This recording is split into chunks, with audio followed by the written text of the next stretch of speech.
All right, I have Josh Quinlan on the show now, who picked up a round one KO victory over Jason Witt this past Saturday at UFC San Diego. Josh, how are you? I'm doing good, Ryan. Thank you. Feeling good back in Vegas and getting in the back in the groove of things. Yeah, man. And what a way to welcome yourself into the UFC, beating a veteran like Jason Witt, who we all know he's known for his wrestling. So I just kind of wanted to start with preparations for Jason Witt for this fight. Was this camp for you? Was it just a lot of stuffing takedowns and trying to keep it on the feet? Or did you hope to maybe even want to get to the ground here with this one? Throughout the 9 months of my leave, my suspension, and then knowing my opponent about 2 to 3 months before the fight, it was just a lot of training, kind of all aspects of the training. I was doing jiu-jitsu several times, doing the week 3 times a week, and everything was going good. I was just becoming well-rounded, as well as once we knew the opponent. My coach did emphasize some takedown defense, some wrestling, but there was different coaches I was working with for different aspects of my game. At 10th Planet Henderson, that's when I was working my wrestling, my takedown defense, and I sharpened up that aspect, as well as at Silverback MMA, just working some wall work on there. And it was just each coach added certain details and certain aspects of my game. But for my main coach, Michael Costa, he was focusing on the stand-up. That's what our strengths were. We're working a lot of striking, a lot of repetitions with techniques, and it came into play in the fight. And so Jason did get a takedown early. You were able to stay composed. You got the fight back up to the feet and ultimately got the knockout. Did you see something that he was doing or not doing, some openings maybe that he was leaving for you to land that big shot? I have to give a compliment to Jason when he was good at keeping the distance, keeping composed. And right when he did get into my striking distance, he level changed and got that takedown really clean.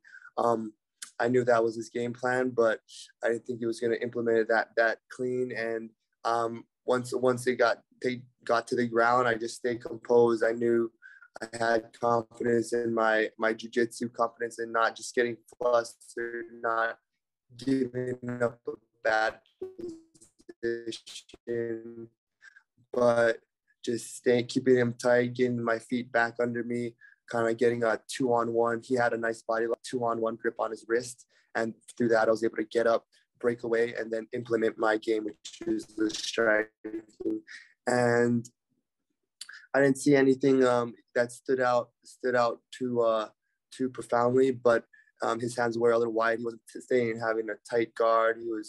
He was doing some hand movement, and my coach just called out one of our techniques. You can kind of hear it in the fight. He called out a 1 with a cross, and usually that's when I'm at more of a distance and I would lunge in with that hook. But Jason came into that striking range, so I just fired it off and it connected. So it was just it's a good example of hard work and just having faith in the process, having faith in the techniques that you train on a daily basis. And each of all my trainings kind of came together to make me have a good performance on that night. And the knockout shot was really clean, Josh. I mean, you really put him out. Have you ever finished someone that viciously before? Not that I know of. In my amateur career, I did put somebody down with a cross, but I'm not sure if he was fully out. But the ref did step in, and I'm grateful. I'm grateful for the outcomes. I feel that it's just the repetition. It's just the techniques that I've learned, and I have faith in the process. I try to give it my all each time I'm doing a striking training and developing that technique. And just like I believe Bruce Lee said, it's not about a martial artist that knows 1,000 techniques and reps at one time, but knows one technique and reps it 1,000 times. So I just whatever my coach feeds me, whatever my coach provides me that day, I rep it. I try to give it my all and visualize how I'm going to implement it in a scenario like that. And, I said this to you before we started the interview. It's the same thing pretty much that DC said to you in the cage afterwards, just about, how classy it was for you not to land that follow-up shot. I mean, there really was no need for it. You hear guys like Jorge Masvidal that says that's super necessary. Do you pride yourself on that? Do you pride yourself on that to kind of, not add any extra punishment to your opponent if you don't have to? I try not to have pride in the life, but I do try to set a good example and have a good character. And that was something I was setting an intention for the fight. That's what I was asking God to kind of use me in a sense of showing a good character in the fight, being a good example, and not just in the victory, but in the way I carry myself in what happens in the fight. And I was able to show a good character and be a good example in that fight. And that's the intention I went in with. And I believe God allowed that to happen. And, sometimes we're not in control of that. Sometimes we want to win so bad that we want to put him out, make sure he's out. But I'm glad God opened my eyes to know that it wasn't necessary to throw a follow-up shot. And I was able to see that and not do it. So that was a great process, and I hope to continue to show good strength as well as good humility in the cage. Yeah, well, you definitely earned a big fan in me with not landing that follow-up shot. It does drive me nuts when I do see guys that want to land unnecessary shots to their opponents that are down and out. So major tip of the cap to you on that, my man.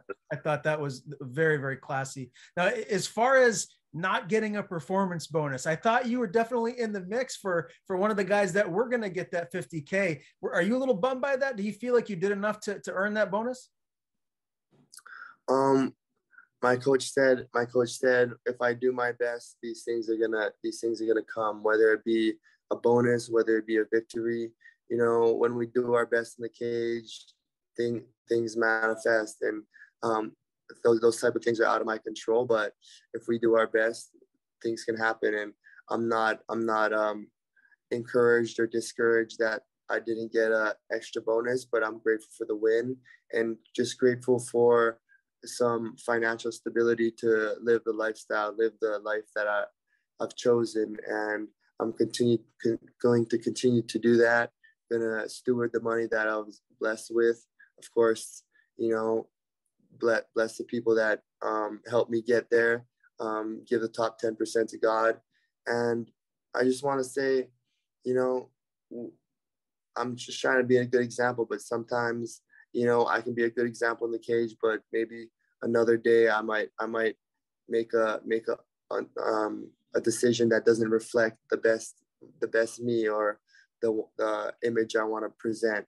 But I'm always striving to do that. And I think that's all we can do. Sometimes we make a decision that's not in the best light or kind of feeds our ego or just for the physical benefit.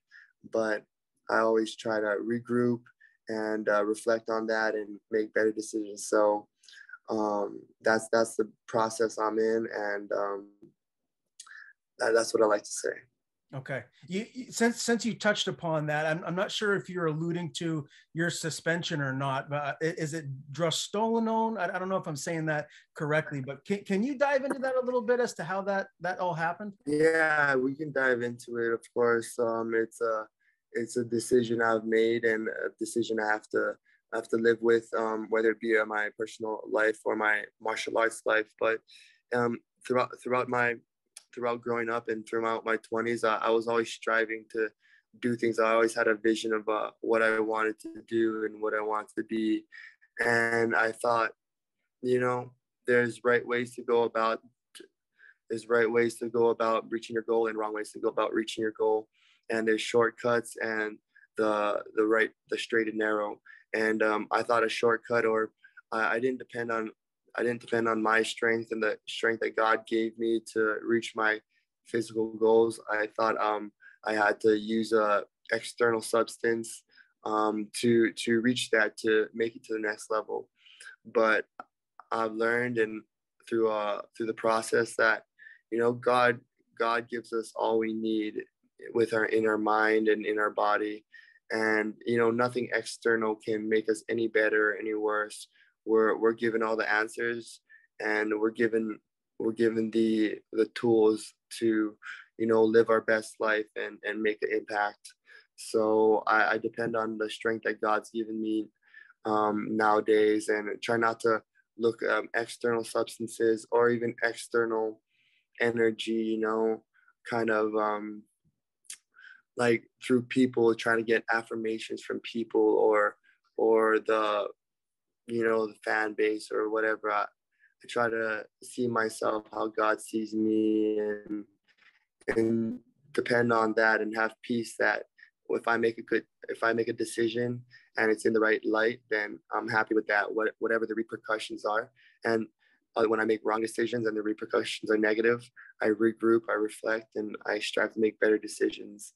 And that was a decision that, you know, had negative repercussions, and I've accepted that, and I strive to be a good example and show people that you don't need anything externally, or you don't need anything outside of you to have you become what all you are meant to be. I appreciate you talking about that a little bit there, Josh. I do want to go back to the actual fight night and just fighting in San Diego. What was that? What was it like fighting in Southern California? You know, the environment, the venue, fans. What was the whole weekend like? It was a great weekend. You know, I was supposed to fight in the Apex, which I was kind of used to, smaller crowd, smaller venue, and just more intimate. You know, you got your coaches, you can hear your coaches clearly. The cage is a little smaller, and just really focused. But when I got to California, it was moved to San Diego. They posted us up at a beautiful hotel by the harbor. And even though it had very nice natural beauty and it was just beautiful weather, I didn't soak it all in until after the fight. I was really focused and just visualizing, and not kind of being too in the moment of, oh, this is a beautiful place. I'm like, I came here to do a job, you know, I came here to get a job done. So I was focused on that throughout the week, kind of in my hotel room, not going sightseeing or anything, banging out a training with my coach for an hour, back to the hotel room, you know, eating, kind of visualizing, journaling a bit. But after the fight ended around 1 or 2 o'clock. It was funny, like I went back to the same view, and I just looked at, and I had a beautiful result, and, you know, I give God the glory for the experience. And I was able to kind of take a sigh and soak it all in after the job was done. So speaking of just, you know, how you feel overall now, you know, that was your official UFC debut, obviously after your Contender Series fight. Like, how do you feel now to not just be in the UFC, but to notch that first win? I feel great. I feel really good that I was able to have a good first performance, and I would like to continue the momentum.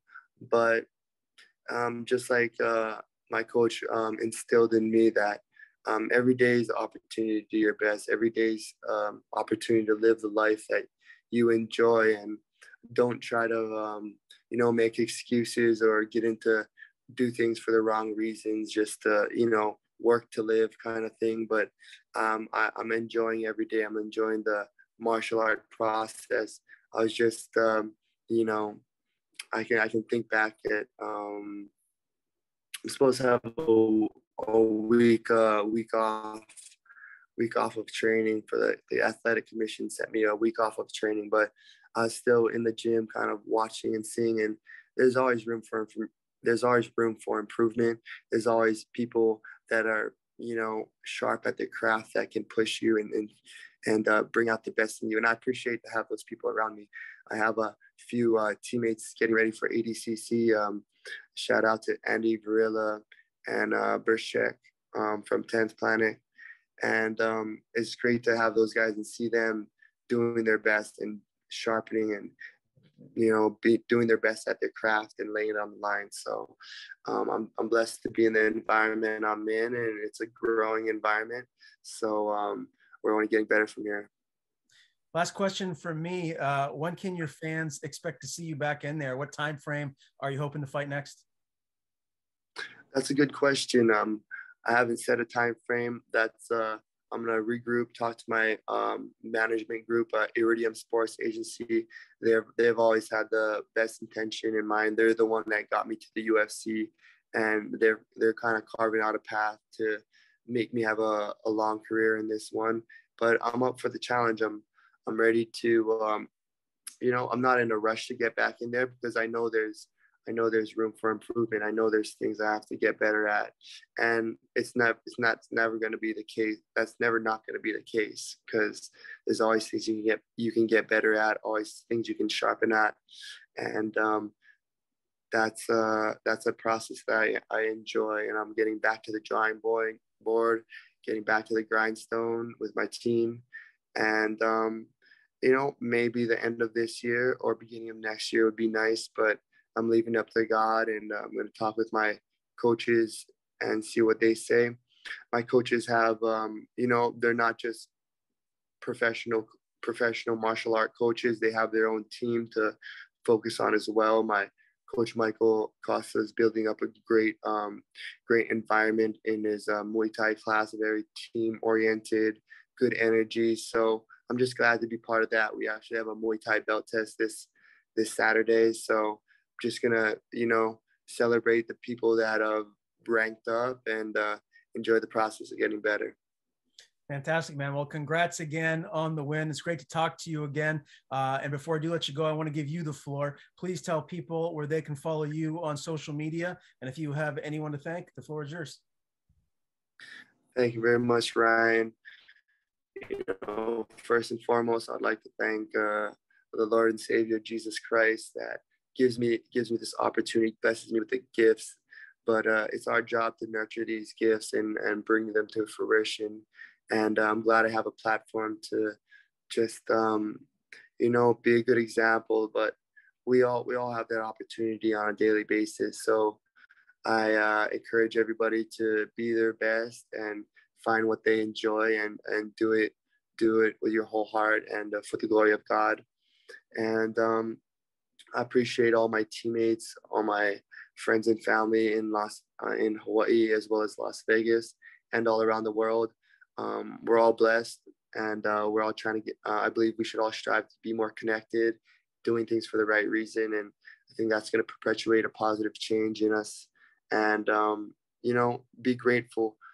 Sometimes we get so caught up in maybe a current situation or a current event or something that seems kind of like a dark situation, or a hard situation. But if we reframe our mind to count our blessings and be grateful for just our breath, just the positive people around me, maybe our next meal, maybe the beautiful day, it does change our perspective and give us something to look forward to. So I just encourage people to enjoy life and do what they love. Awesome, man. Very well said. Thanks again, Josh. I look forward to talking to you again soon, buddy. Thank you, Ryan. Enjoy the conversation, man. You have a great day.